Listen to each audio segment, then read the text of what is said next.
Sa bawat gyerang nangyayari sa kahit anong panig ng mundo, nariyan ang International Humanitarian Law o IHL.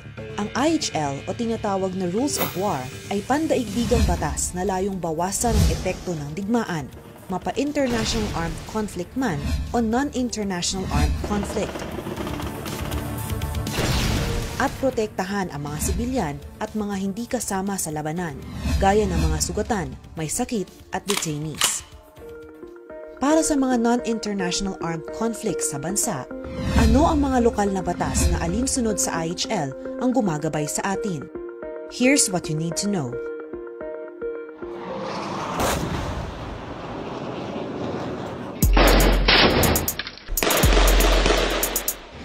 Ang mga non-international armed conflict ay mga giyera o armadong gulo na nangyayari sa loob ng bansa. Mga armadong grupo na lumalaban sa gobyerno o mga armadong grupo na nilalabanan ang isa't isa. Dahil nakapirma ang Pilipinas sa Geneva Conventions, sakop ng IHL ang non-international armed conflict sa bansa, kabilang dito ang mga conflict laban sa New People's Army at conflict sa Mindanao groups tulad ng Abu Sayyaf at MNLF. Ang Geneva Conventions ay isang series ng treaties o kasunduan na naging pundasyon ng international humanitarian law. At dahil bahagi ang Pilipinas ng Geneva Conventions, obligasyon ng ating bansa na magkaroon ng mga lokal na batas na naaayon dito. Ano-ano nga ba ang mga ito? May 3 batas ang Pilipinas na alinsunod sa international humanitarian law. Republic Act 9851 or Act Penalizing Crimes Against Humanity. Republic Act 10530 or Act Defining the Use and Protection of the Red Cross. At Republic Act 11188 or Act Providing Special Protection of Children in Armed Conflict. Mga batas na basihan para malitis ang mga lumalabag sa IHL sa loob ng bansa. Sakop din ng mga batas na ito ang mga giyerang sangkot ang Pilipinas, mapa-international armed conflict man o non-international armed conflict. Pinaliwanag ito ni Attorney Soliman Santos Jr., isang judge sa Naga City Regional Trial Court at eksperto sa international humanitarian law dito sa Pilipinas. Malaki ang naging papel niya sa pagda-draft ng RA 9851. Yung mahalaga siguro dyan ay yung RA 9851. Ito yung nagde-define at saka nagpe-penalize ng war crimes, crimes against humanity at saka genocide. Katulad nung crimes na sakop ng International Criminal Court. RA 10530.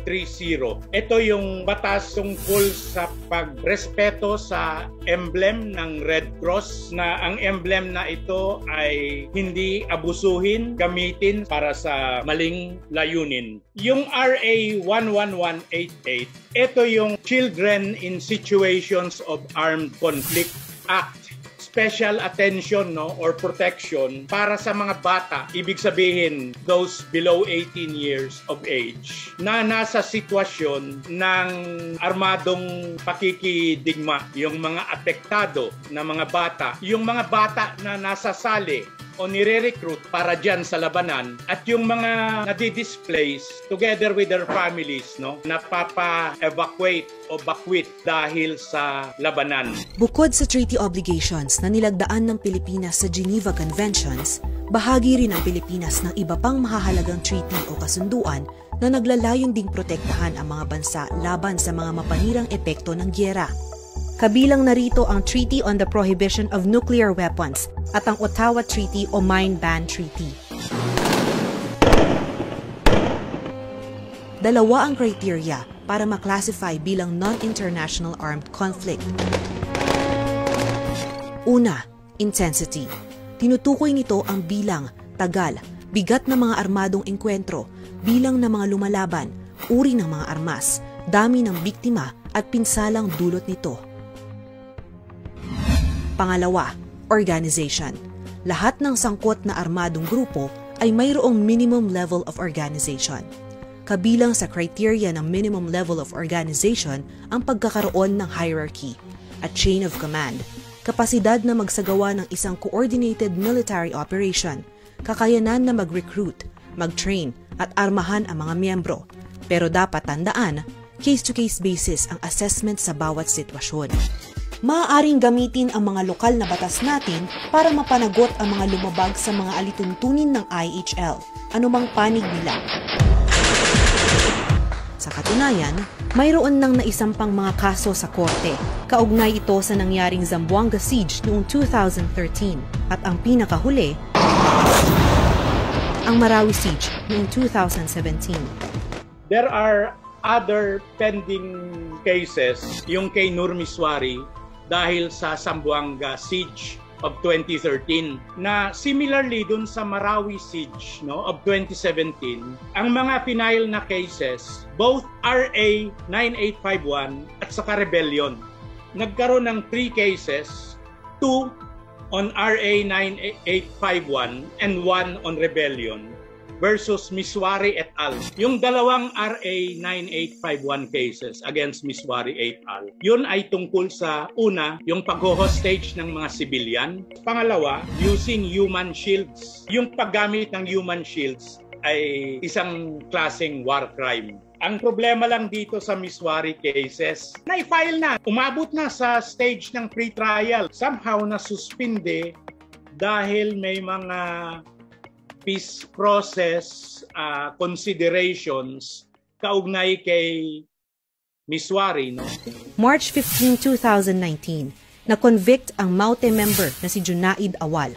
Nilabag niya ang ilang probisyon ng RA 9851, kabilang na ang rape, sexual slavery, at enforced prostitution na ginawa niya sa isang minor de edad na sa loob ng 5 buwan ng Marawi Siege. Pinatawan siya ng reklusyon perpetua o pagkakakulong ng 40 taon. Ano nga ba ang parusa sa mga makoconvict na guilty sa mga nabanggit na batas?